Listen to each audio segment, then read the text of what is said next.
Hello and good day. My name is Jourdan Gan. I am the head of school and IB Diploma Program Coordinator of Domus Escola International School. And thank you for joining us today for this book reading. So I'll be reading an excerpt from this book, Man's Search for Meaning by Viktor Frankl. Right, so I think some of you may have already heard about this book, but for those who haven't, this is one of the books that I really recommend uh, for uh, for teenagers and even for adults. So I'll be reading an excerpt from Man's Search for Meaning. The meaning of life. I doubt whether a doctor can answer this question in general terms, for the meaning of life differs from man to man, from day to day, and from hour to hour. What matters, therefore, is not the meaning of life in general, but rather the specific meaning of a person's life at a given moment. To put the question in general terms would be comparable to the question posed to a chess champion. Tell me, master, what is the best move in the world? There simply is no such thing as the best or even a good move, apart from a particular situation in a game and the particular personality of one's opponent. The same holds for human existence. One should not search for an abstract meaning of life. Everyone has his own specific vocation or mission in life to carry out a concrete assignment which demands fulfillment. Therein he cannot be replaced, nor can his life be repeated. Thus, everyone's task is as unique as his specific opportunity to implement it. As each situation in life represents a challenge to man and presents a problem for him to solve, the question of the meaning of life may actually be reversed. Ultimately, man should not ask what the meaning of his life is, but rather he must recognize that it is he who is asked. In a word, each man is questioned by life, and he can only answer to life by answering for his own life. To life, he can only respond by being responsible. Thus, logotherapy sees in responsibleness the very essence of human existence.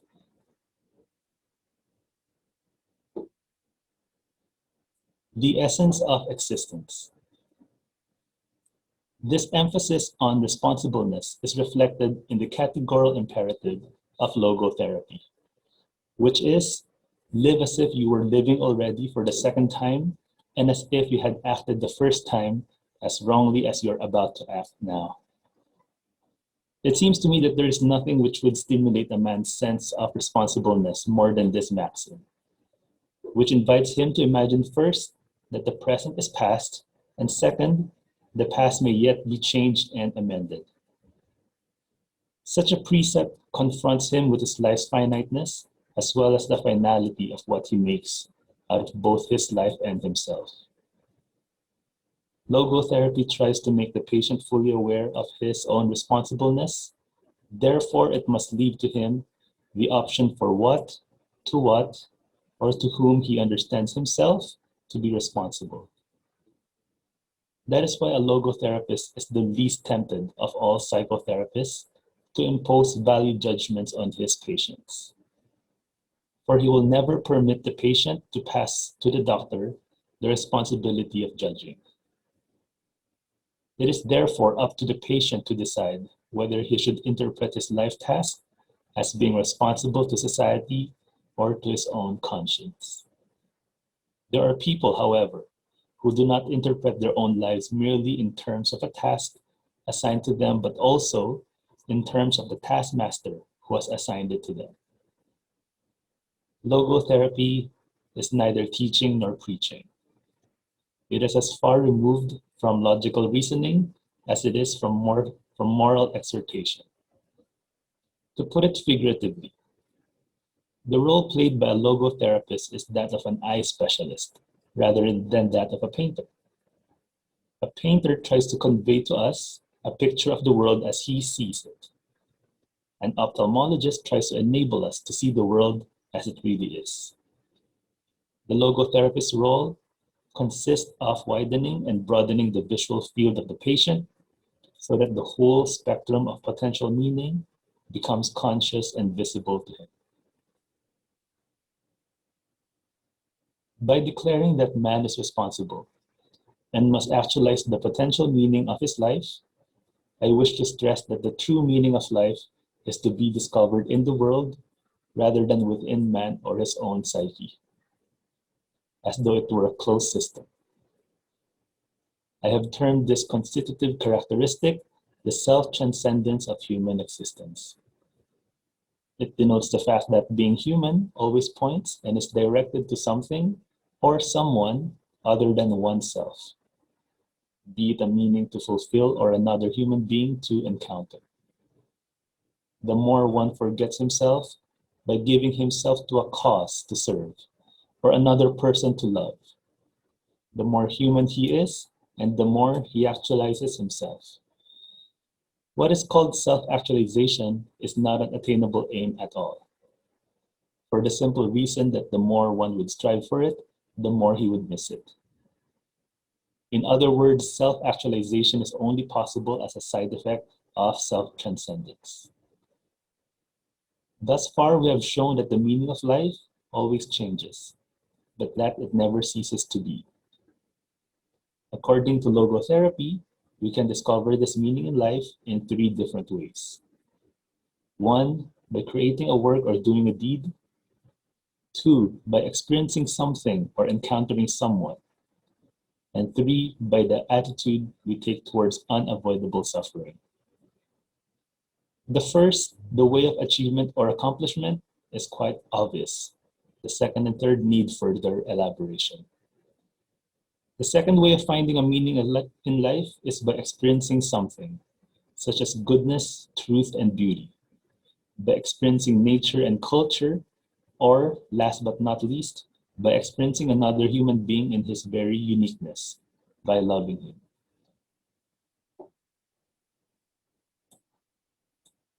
The meaning of love.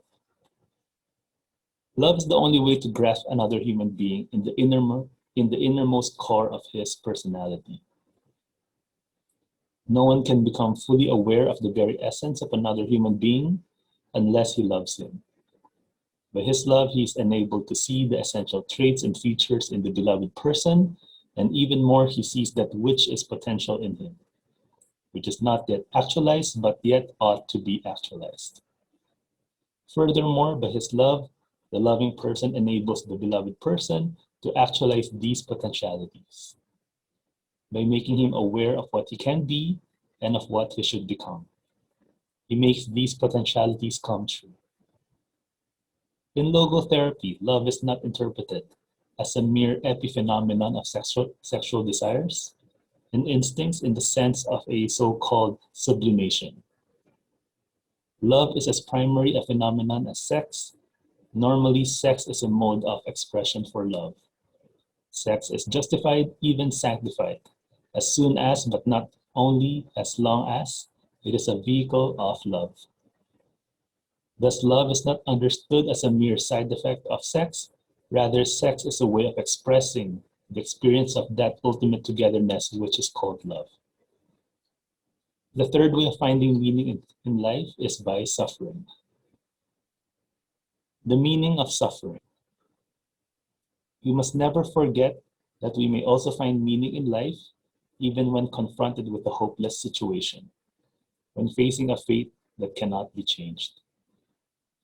For what then matters is to bear witness to the uniquely human potential at its best, which is to transform a personal tragedy into a triumph, to turn one's predicament into a human achievement. When we are no longer able to change a situation, just think of an incurable disease, such as inoperable cancer. We are challenged to change ourselves. Let me cite a clear-cut example. Once an elderly general practitioner consulted me because of his severe depression. He could not overcome the loss of his wife, who had died 2 years before and whom he had loved above all else. Now, how could I help him? What should I tell him? Well, I refrained from telling him anything, but instead confronted him with the question, what would have happened, doctor, if you had died first and your wife would have had to survive you? Oh, he said, for her this would have been terrible, how she would have suffered. Whereupon I replied, you see, doctor, such a suffering has been spared her, and it was you who had spared her this suffering, to be sure at the price that now you have to survive and mourn her. He said no word, but shook my hand and calmly left my office. In some way, suffering ceases to be suffering at the moment it finds a meaning, such as the meaning of a sacrifice. Of course, this was no therapy in the proper sense, since first, his despair was no disease, and second, I could not change his fate. I could not revive his wife. But in that moment, I did succeed in changing his attitude towards his unalterable fate, inasmuch as from that time on, he could at least see a meaning in his suffering. It is one of the basic tenets of logotherapy that man's main concern is not to gain pleasure or to avoid pain, but rather to see a meaning in his life. That is why man is even ready to suffer, on the condition to be sure that his suffering has a meaning. But let me make it perfectly clear that in no way is suffering necessary to find meaning. I only insist that meaning is possible even in spite of suffering, provided certainly that suffering is unavoidable. If it were avoidable, however, the meaningful thing to do would be to remove its cause, be it psychological, biological, or political. To suffer unnecessarily is masochistic rather than heroic. Edith Weisskopf Jolson, before her death professor of psychology at the University of Georgia, contended in her article on logotherapy that our current mental hygiene philosophy stresses the idea that people ought to be happy, that unhappiness is a symptom of maladjustment. Such a value system might be responsible for the fact that the burden of unavoidable happiness is increased by unhappiness about being unhappy. And in another paper, she expressed the hope that logotherapy may help counteract certain unhealthy trends in the present day culture of the United States, where the incurable sufferer is given very little opportunity to be proud of his suffering and to consider it ennobling rather than degrading, so that he is not only unhappy, but also ashamed of being unhappy. There are situations in which one is cut off from the opportunity to do one's work or to enjoy one's life. But what never can be ruled out is the unavoidability of suffering. In accepting this challenge to suffer bravely, life has a meaning up to the last moment. And it retains this meaning literally to the end.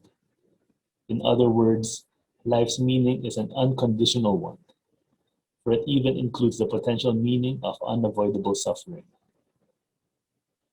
Let me recall that which was perhaps the deepest experience I had in the concentration camp. The odds of surviving the camp were no more than 1 in 28, as can easily be verified by exact statistics.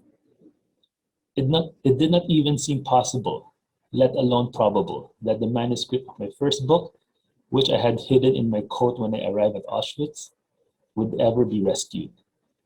Thus, I had to undergo and to overcome the loss of my mental child. And now it seemed as if nothing and no one would survive me, neither a physical nor a mental child of my own. So I found myself confronted with the question whether under such circumstances my life was ultimately void of any meaning. Not yet did I notice that an answer to this question with which I was wrestling so passionately was already in store for me, and that soon thereafter this answer would be given to me. This was the case when I had to surrender my clothes and in turn inherited the worn out rags of an inmate who had already been sent to the gas chamber immediately after his arrival at Auschwitz railway station. Instead of the many pages of my manuscript, I found in a pocket of the newly acquired coat one single page torn out of a Hebrew prayer book containing the most important Jewish prayer, Shema Israel. How should I have interpreted such a coincidence other than as a challenge to live my thoughts instead of merely putting them on paper? A bit later, I remember it seemed to me that I would die in the near future. In this critical situation, however, my concern was different from that of most of my comrades.